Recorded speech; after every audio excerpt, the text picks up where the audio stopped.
Halo, apa kabar semua? Semoga kalian sehat. Kali ini saya akan menceritakan sebuah film terbaru yang diambil dari kisah nyata. Bercerita tentang seorang polisi khusus yang memberantas para sindikat perdagangan manusia hanya seorang diri. Oke, tanpa berlama-lama kita gaskan saja ke ceritanya.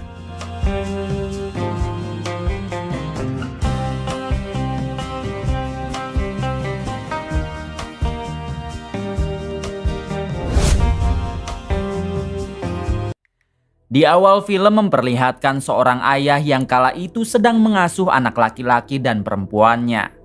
Tak lama mereka kedatangan tamu wanita bernama Giselle yang mengaku sebagai juara model di kota ini. Di sini Giselle bermaksud akan merekrut kedua anak si ayah, yaitu untuk dijadikan model cilik. Awalnya si ayah sempat ragu karena baru kali ini ia bertemu dengan Giselle. Namun Giselle terus mencoba meyakinkan si ayah sehingga pria itu pun mengizinkan Giselle untuk merekrut kedua anaknya. Hari itu juga Giselle meminta si ayah agar mengantarkan dua anaknya ke sebuah motel di kota, karena mereka akan langsung mengadakan sesi pemotretan. Fundadora de Encuentro Tu Sueño. Mucho gusto. Namun sesampainya di sana, si ayah tidak diperbolehkan masuk ke ruangan karena takut mengganggu konsentrasi para calon model cilik. Pada akhirnya Giselle meminta si ayah agar pulang dulu dan menjemput lagi ke sini pada jam 7 malam. Bueno, pues ahí se los encargo mucho. Setelah itu sesi pemotretan pun dimulai dan terlihat semua bocil yang sangat bahagia karena sebentar lagi mereka akan menjadi model.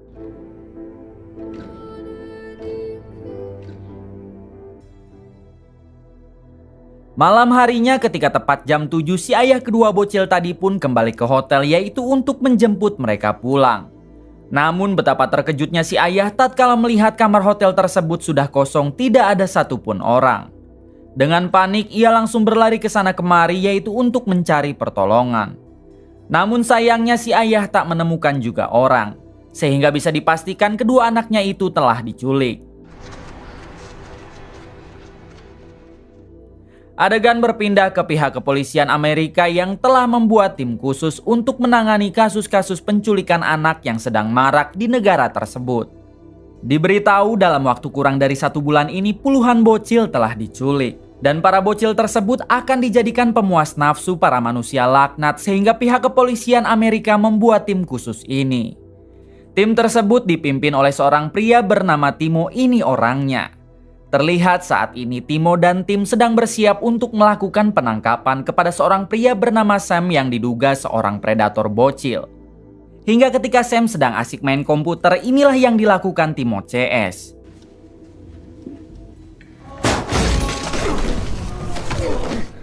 Setelah berhasil menangkap Sam, Timo pun langsung membuka data-data yang ada di komputer Sam. Di sini Timo sampai mengeluarkan air mata tatkala melihat video Sam yang sedang melakukan hal tidak senonoh kepada bocil korbannya. Timo yang tak kuat menahan emosi, ia langsung mendatangi sel tahanan Sam.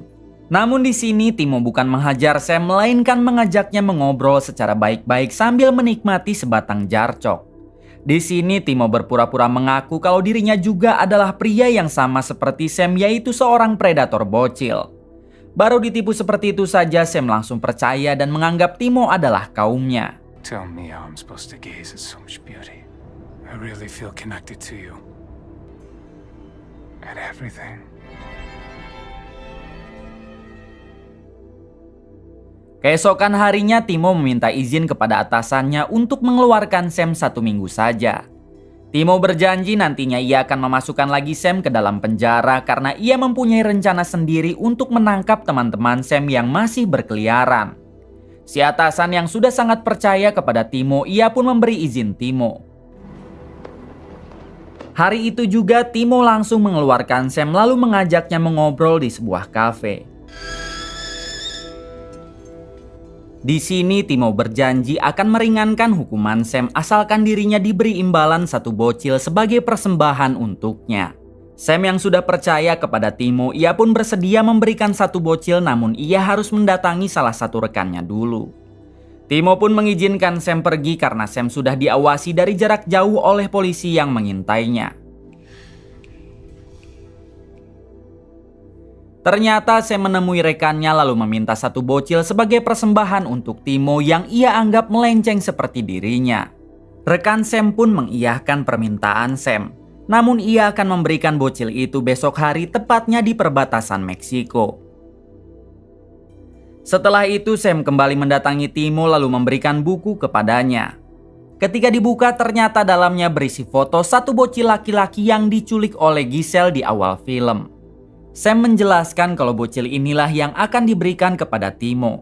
Namun nanti esok hari dan Timo harus menjemputnya di perbatasan Meksiko. Setelah dirasa informasi dari Sam sudah cukup, Timo langsung mencekiknya dan seketika polisi berdatangan untuk menangkap lagi Sam. Sebelum pergi, Timo mengatakan kalau dirinya hanyalah berpura-pura untuk mendapat informasi dari Sam. Dan kini manusia laknat seperti Sam akan segera dihukum mati. Keesokan harinya terlihat Timo yang berada di perbatasan Meksiko, yaitu untuk menunggu rekan Sam membawa satu bocil yang kemarin dijanjikan. Tak lama rekan Sam datang sambil membawa bocil tersebut dan dengan cepat Timo langsung menangkapnya. Kemudian Timo menghampiri bocil itu yang ternyata bernama Miguel dan terlihat sangat ketakutan. Di sini Timo mencoba menenangkan Miguel lalu mengatakan kalau dirinya bukanlah orang jahat dan akan menyelamatkan Miguel. Setelah itu Timo membawa Miguel ke rumah sakit untuk diperiksa kondisinya. Di sini sang dokter mengatakan kalau Miguel tidak apa-apa dan hanya mengalami trauma saja. Kemudian Timo mengajak Miguel makan malam karena sepertinya Miguel belum makan. Di sini Timo meminta Miguel agar menceritakan bagaimana kejadian awal kenapa dirinya bisa diculik. Miguel menceritakan kalau saat itu ia dan kakak perempuannya ditawari untuk menjadi model anak. Namun setelah sesi pemotretan mereka malah dibawa ke pelabuhan yang nantinya akan dikirim ke Kolombia. Beruntung sebelum kapal berangkat ada satu rekan Sam yang sedang mencari bocil dan Miguel lah yang terpilih sehingga ia dibawa olehnya ke perbatasan Meksiko. Miguel memohon kepada Timo agar ia bisa menyelamatkan kakak perempuannya dan para bocil lainnya. Miguel juga memberikan kalung keberuntungan kepada Timo, karena ia percaya jika Timo menyimpan kalung tersebut maka dirinya tidak akan pernah gagal dalam menjalankan misi. Mendengar itu semua, Timo pun berjanji kalau ia akan segera menyelamatkan kakak perempuan Miguel beserta yang lainnya, dan juga menangkap semua sindikat perdagangan manusia. Que nunca van a saber. Keesokan harinya Timo membawa Miguel ke bandara dan ternyata di sana sudah ada ayah Miguel yang sedang menanti kehadiran Miguel. Meskipun Miguel sudah berhasil diselamatkan, namun sang ayah masih sedih dikarenakan kakak perempuan Miguel masih belum bisa diselamatkan. Sebelum berpisah, Miguel memeluk Timo dan memintanya agar segera membawa pulang kakak perempuan Miguel.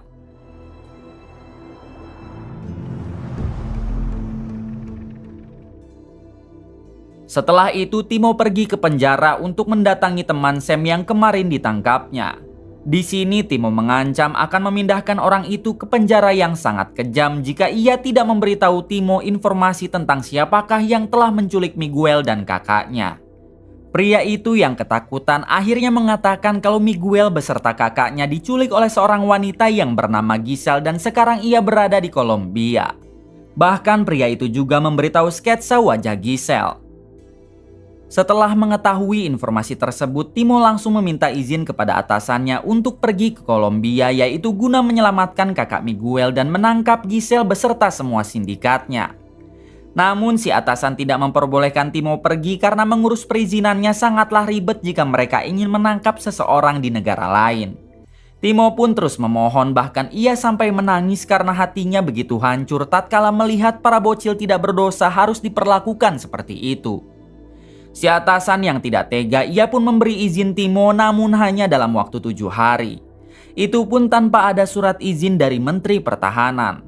Dengan senang Timo pun berterima kasih dan ia berjanji akan kembali dalam waktu 7 hari. Hari itu juga Timo bergegas pergi ke Kolombia menggunakan pesawat terbang. Sesampainya di sana Timo disambut oleh kapten polisi yang merupakan sahabat lama Timo.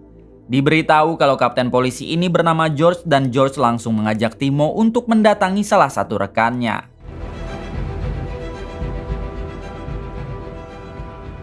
Ternyata George mengenalkan Timo dengan mantan bos mafia barang haram bernama Vampiro ini orangnya. Terungkap fakta kalau Vampiro ini dulunya bos mafia barang haram paling brutal. Namun sekarang ia bertaubat dan menggunakan semua uang hasil penjualan barang haramnya itu untuk membeli para bocil yang diperjualbelikan. Kemudian Vampiro membebaskan para bocil tersebut sebagai bentuk penembusan dosanya di masa lalu. Karena hal itulah George, si kapten polisi Kolombia, mengenalkan Timo kepada Vampiro karena mereka mempunyai tujuan yang sama. Di sini Vampiro meminta Timo agar mengganti bajunya karena penampilan Timo sangat terlihat seperti agen khusus. Jika Timo ingin menangkap para sindikat penjual manusia, ia harus berpenampilan seperti pecandu, gangster, atau bos mafia agar meyakinkan mereka. Kemudian Timo menanyakan apakah Vampiro mengenali wanita bernama Giselle, karena dialah yang telah menculik beberapa bocil di Amerika. Vampiro pun menjawab kalau ia akan menceritakannya di rumah hingga pada akhirnya Timo George dibawa ke rumah Vampiro. Sesampainya di sana, Vampiro menjelaskan kalau Giselle adalah mantan juara model, namun ia mulai menjadi penculik anak saat karir modelnya mulai menurun. Giselle sangatlah berhati-hati dan ia tidak mau berbisnis dengan orang yang tidak ia kenal. Tentu saja hal itu akan menyulitkan Timo karena jika ingin menangkap Giselle, Timo harus mendekatinya terlebih dahulu. Keesokan harinya Timo menghubungi Vampiro karena sekarang ia mendapatkan ide. Timo mengatakan kenapa mereka tidak membuka saja tempat prostitusi karena dengan begitu maka akan banyak para sindikat seperti Giselle yang menjual bocil kepada mereka. Setelah semua bocil berada di tangan mereka, maka mereka akan langsung menangkap para sindikat tersebut. Vampiro pun setuju dengan ide Timo. Namun hal itu tentu akan membutuhkan banyak uang. Sore harinya Timo menghubungi seorang pria bernama Pablo yang merupakan seorang pengusaha kaya. Diberitahu kalau Pablo ini sering sekali membantu pihak kepolisian sehingga Timo bermaksud untuk menjadikan Pablo sebagai investornya. Di sini Pablo tidak langsung mengiyahkan melainkan meminta Timo agar menemuinya dulu untuk membicarakan apa rencana Timo sebenarnya. Development company with holdings all over the world. Di balik itu, Vampiro sendiri mendatangi seorang sindikat kenalannya bernama El, yaitu untuk mengabarkan kalau dirinya dan Timo akan membuka tempat prostitusi. Vampiro berharap kalau El bisa bergabung dengannya dan mengajak para sindikat-sindikat yang lainnya agar mau bergabung juga. Untuk lebih jelasnya, sebentar lagi Timo akan datang ke sini untuk menjelaskan lebih detailnya kepada El. How young?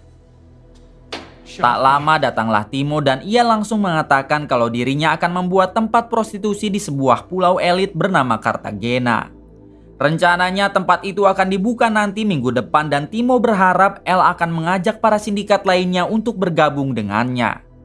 Mendengar hal tersebut seketika El langsung melongo karena pulau itu adalah pulau sangat elit dan tentu El bersedia bergabung dengan Timo. I think he just sobered up. Right? Setelah itu El langsung pergi untuk mengajak para sindikat-sindikat lainnya termasuk Giselle. Di sini El meminta Giselle menyediakan 50 bocil sebagai tahap pertama dari bisnis barunya ini. Giselle dan para sindikat lainnya tentu sangat senang dan mereka pun bersedia untuk bergabung juga. Timo sendiri terlihat masih bingung karena Pablo sang investor belum tentu mau berinvestasi kepadanya. Keesokan harinya Timo dihubungi oleh atasannya. Di sini si atasan meminta Timo agar segera kembali ke Amerika karena tidak terasa sudah 8 hari Timo berada di Kolombia. Jika Timo tidak kembali maka si atasan terpaksa harus memecat Timo. Dikarenakan jika sampai misi ilegal ini ketahuan maka pihak kepolisian Amerika akan diberi sanksi. Mendengar hal tersebut Timo hanya bisa ngahulang sambil mematikan panggilannya. Tak lama setelah itu Timo mendatangi Vampiro untuk meminta saran. Apakah Timo harus pulang atau tetap menjalankan misinya di sini? Vampiro hanya menjawab semua keputusan itu berada di tangan Timo. Akan tetapi meskipun Timo tidak menjalankan misi ini, Vampiro akan tetap menjalankannya sendiri. Take her up to my place, we do the deed, pay the bill. The darkness has to die. Keesokan harinya Timo menghubungi atasannya. Tak disangka Timo memilih mengundurkan diri dari kepolisian demi bisa menjalankan misi ini. Semua ini Timo lakukan karena tekadnya sudah bulat, yaitu ingin memberantas semua sindikat-sindikat perdagangan manusia. Setelah itu, Timo mendatangi Pablo si investor untuk membicarakan rencananya. Di sini Timo mengatakan yang sejujurnya kalau ia berencana akan membuka tempat prostitusi di Pulau Cartagena.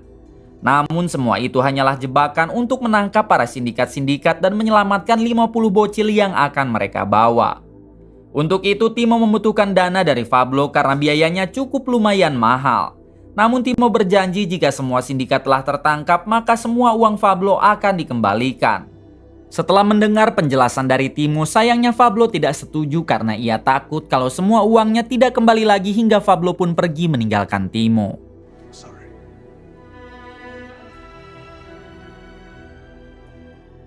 Namun ketika Pablo berada di dalam mobil, ternyata Timo menyelipkan satu foto, yaitu foto kakak perempuan Miguel si bocil yang berhasil diselamatkan Timo. Dalam foto itu juga bertuliskan kalau pelecehan terhadap bocil harus segera dihentikan. Mulai dari sinilah hati Pablo menjadi terketuk dan ia langsung mendatangi Timo untuk menyetujui semua rencana Timo. Keesokan harinya, Timo, Vampiro, dan Pablo langsung mengatur strategi dan menyewa Pulau Cartagena untuk menjebak para sindikat. Tak lupa Timo juga bekerja sama dengan George si kapten polisi Kolombia untuk menangkap semua sindikat jika nanti semuanya sudah berkumpul di Pulau Cartagena. Keesokan harinya tibalah hari di mana Timo dan Vampiro akan membuka tempat prostitusi itu. Sebelum para sindikat datang, terlihat George dan timnya sudah bersiap untuk menangkap mereka semua. Beberapa jam kemudian datanglah Giselle, Elle, dan beberapa sindikat lainnya sambil membawa 54 bocil. Kemudian mereka langsung berpesta sebagai perayaan tempat barunya. Tak lama setelah itu datanglah George beserta timnya dan langsung menggerebek mereka semua.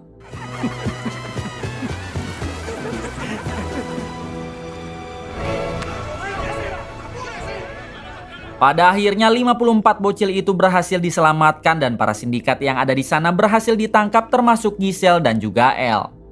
Namun di sini Timo belum merasa puas karena dari 54 bocil itu tidak ada kakak perempuan Miguel yang sedang ia cari. Mendengar hal tersebut, George berjanji akan menginterogasi semua sindikat yang tertangkap untuk mendapatkan informasi di mana kakak Miguel sekarang. That's the sound of freedom. Keesokan harinya, George mendatangi Timo beserta Vampiro dan mengatakan kalau semalam ia sudah menginterogasi semua sindikat. George menjelaskan kalau kakak Miguel telah dijual kepada seorang mantan tentara yang kini menjadi ketua pemberontak di desa terpencil yang ada di tengah hutan. Tidak ada satupun orang yang berani masuk ke desa tersebut, sehingga George menyarankan Timo agar sebaiknya tidak pergi ke sana. Vampiro yang merupakan mantan bos mafia tentu ia tahu dengan desa tersebut dan ia mempunyai ide agar mereka bisa masuk ke sana, yaitu dengan cara menyamar menjadi tim medis yang akan memberikan pengobatan gratis untuk semua warga lokal. Hanya dengan cara itulah mereka bisa masuk ke sana karena di sana tidak ada dokter ataupun mantri.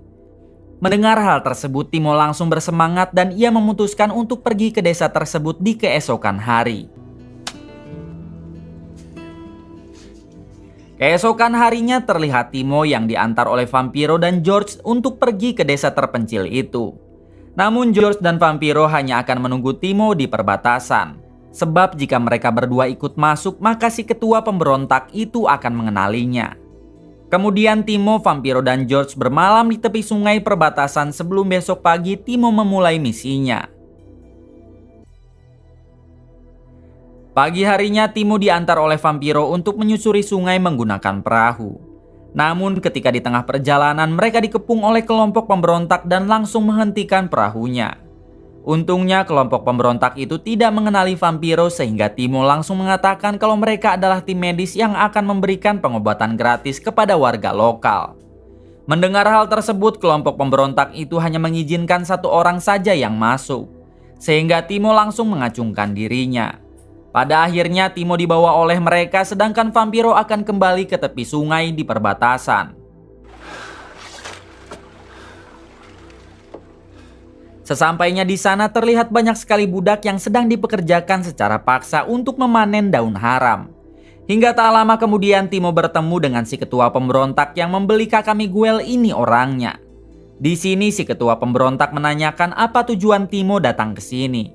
Timo memberikan surat tugas palsunya sambil mengatakan kalau ia diperintah untuk memberikan pengobatan secara gratis ke semua warga di desa ini. Namun si ketua pemberontak malah membakar surat tugas itu dan mengatakan kalau semua warga di sini tidak membutuhkan pengobatan. Timo pun langsung diusir dan jika ia menginjak desa ini lagi maka dipastikan nyawa Timo tidak akan selamat. Hingga ketika Timo akan pergi tak sengaja ia berpapasan dengan satu bocil wanita yaitu kakak Miguel. Di sini Timo memberikan isyarat kepada kakak Miguel kalau dirinya akan menyelamatkannya. Kemudian Timo bersembunyi sambil menunggu malam hari karena dirinya akan memulai aksinya nanti malam. Malam hari pun tiba dan terlihat Timo sedang mengawasi si ketua pemberontak yang sedang melakukan pesta. Dirasa kondisi sudah cukup aman, Timo langsung menyelinap ke kamar kakak Miguel dan membangunkannya. Namun bocil itu malah berteriak karena mengira kalau Timo akan melakukan hal tidak senonoh. Teriakan itu sampai terdengar oleh si ketua pemberontak sehingga ia langsung masuk untuk melihatnya. Beruntung Timo sudah bersembunyi di kolong ranjang dan kakak Miguel mengatakan kalau dirinya hanya sedang mimpi buruk. Kemudian si ketua pemberontak malah berniat akan melakukan hal tidak senonoh kepada kakak Miguel. Timo yang melihat hal tersebut tak bisa lagi menahan emosinya dan inilah yang terjadi. Setelah menghabisi si ketua pemberontak, Timo langsung membawa kakak Miguel pergi dari desa tersebut. Tak lama para anak buah si ketua pemberontak baru menyadari kalau ketua mereka telah dihabisi Timo sehingga mereka langsung pergi ke arah sungai untuk mengejar Timo. Namun untungnya Timo sudah menaiki perahu dan menuju ke tepi sungai perbatasan. Pada akhirnya Timo berhasil sampai di tepi sungai perbatasan dan langsung kabur menggunakan mobil bersama George dan Vampiro. Terlihat Timo yang sangat bahagia karena kini ia telah berhasil menyelamatkan kakak Miguel dari predator anak. Keesokan harinya terlihat kakak Miguel yang kembali bertemu dengan Miguel dan ayahnya. Terlihat mereka yang menangis haru setelah berhasil selamat dari kejadian kejam yang menimpanya. Timo sendiri tidak berhenti sampai di sini karena ia terus saja menangkap para sindikat-sindikat perdagangan manusia meskipun ia sudah tidak bekerja di kepolisian lagi. Di akhir film memperlihatkan Timo yang kembali ke Amerika lalu ia pun mengajukan undang-undang bekerja sama internasional demi bisa menangkap lebih banyak lagi manusia-manusia laknat itu. Kemudian film pun tamat. Terima kasih yang sudah menonton sampai akhir. Semoga kalian dan keluarga selalu diberikan kesehatan dan rezeki yang berlimpah. Salam untuk semuanya dari Hampura Film.